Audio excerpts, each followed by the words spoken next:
സംസ്ഥാനത്ത് പച്ചക്കറിക്ക് പൊള്ളുന്ന വില. ഒരു മാസത്തിനിടെ സവാളയ്ക്ക് കൂടിയത് 45 രൂപ. തമിഴ്നാട്ടിൽ കനത്ത മഴയെ തുടർന്നുണ്ടായ കൃഷിനാശമാണ് വിലവർധനവ് കാരണമെന്ന് വ്യാപാരികൾ പറയുന്നു. സംസ്ഥാനത്ത് പൊള്ളി വേവുകയാണ് പച്ചക്കറികളുടെ വില. 1 കിലോ സവാളയ്ക്ക് ഒരു മാസത്തിനിടെ ഉണ്ടായ വർധനവ് 45 രൂപ. ചെറിയ ഉള്ളിയുടെ വിലയും അത്ര ചെറുതല്ല. 1 കിലോ ചെറിയ ഉള്ളിക്ക് 50 രൂപ നൽകണം. ഏറ്റവും കൂടുതൽ വില വർദ്ധിച്ചിട്ടുള്ളത് മുരിങ്ങക്കായ്ക്കാണ്. 1 കിലോ മുരിങ്ങക്കായ ലഭിക്കണമെങ്കിൽ 300 രൂപ നൽകണം.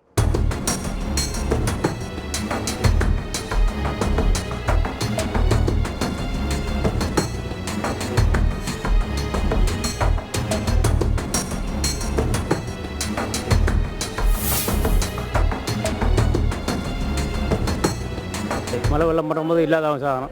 10 ലോഡ് വരുമ്പോൾ അവിടെ 8 ലോഡാണ് വരും. 8 ലോഡ് വരുമ്പോൾ ഇച്ചിരി വില കൂടും. അതാണ് ഇവിടെ വില കൂടുതൽ.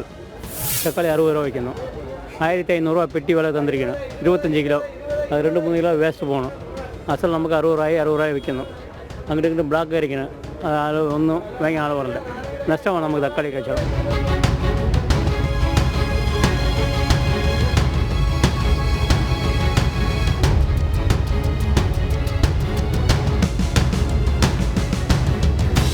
ரேட்டு எல்லாம் பயங்கர விலை. சம்பவம் அங்கே தமிழ்நாட்டிலேருந்து இப்போ ரொம்ப மழை இல்லையா, மழை அங்கே யாரும் இப்போ விவசாயி யாரும் சாணம் பறிக்காமல் போகணும் இல்லை.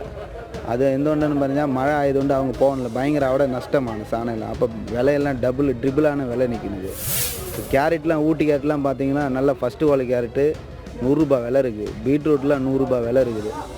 பின்ன பீன்ஸ்லாம் போன ஆഴ്ച வர 60 ரூபா இருந்த பீன்ஸ்லாம் 80 ரூபா 90 ரூபா விலை. ஃபஸ்ட்டு குவாலிட்டி முறைங்க 400 ரூபா விலை இருக்குது. இந்த இன்னலை வர விற்ற மாங்காய் இன்னதானே 60 ரூபா விலை. இன்னலை 40 ரூபா 45 ரூபா விலை. இந்த முறை இன்னும் 60 ரூபா விலை இருக்குது.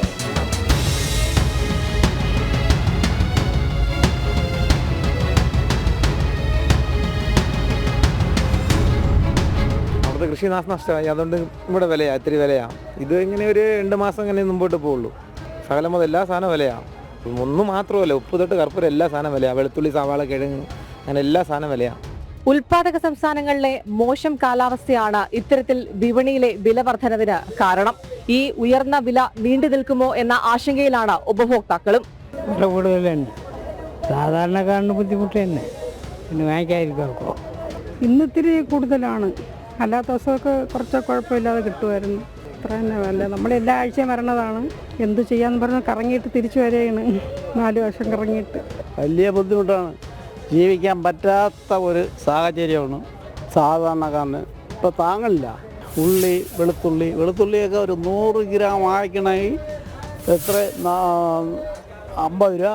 100 ഗ്രാമിന് 50 രൂപ, കിലോ 500 രൂപ. ഇത് ഗവൺമെൻറ്റിൻ്റെ ഭാഗത്ത് ഒരു നടപടിയില്ല. എന്ത് ചെയ്യും സാധാരണക്കാരനിപ്പം? നമുക്കൊന്ന് മാർക്കറ്റ് എല്ലാവരും വലുതായിട്ട് എടുക്കുമ്പോൾ സാധാരണക്കാരൻ ചെറുതായിട്ടെങ്കിലും എടുക്കണ്ടേ? ജീവിക്കാൻ വയ്യാത്ത അവസ്ഥയാണ്. പച്ചക്കറിക്ക് മാത്രമല്ല, എല്ലാ സാധനങ്ങൾക്കും വില കൂടുതലാണ്. സാധാരണക്കാരന് ജീവിക്കാൻ നോക്കാത്ത സാഹചര്യമാണ് ഇപ്പോൾ നിലവിലുള്ളത്. തേങ്ങ 75 രൂപയാണ് കിലോ. 75 തേങ്ങ എന്ന് പറയുമ്പോൾ ഒരു 2 തേങ്ങയ്ക്കാണ് 1 കിലോ തോന്നുന്നത്. 75 രൂപ. നമ്മുടെ ബഡ്ജറ്റിന് ഇത് മുന്നോട്ട് പോകാൻ വലിയ പാടാണ്. വലിയ പാടാണ് മുന്നോട്ട്. ഇനി നാളെ ആവുമ്പോൾ വീണ്ടും വില കൂടും. ഇങ്ങനെ ഭയങ്കരമായിട്ട് വില കയറിക്കൊണ്ടിരിക്കുകയാണ്. കൃഷിനാശം എന്നാണ് പറയുന്നത്. നമുക്കറിയില്ല. എന്തായാലും നമ്മൾ സാധനം വാങ്ങണമല്ലോ. അപ്പോൾ അതുകൊണ്ട് നമ്മൾ എന്ത് പൈസ കൊണ്ട് സാധനം വാങ്ങി.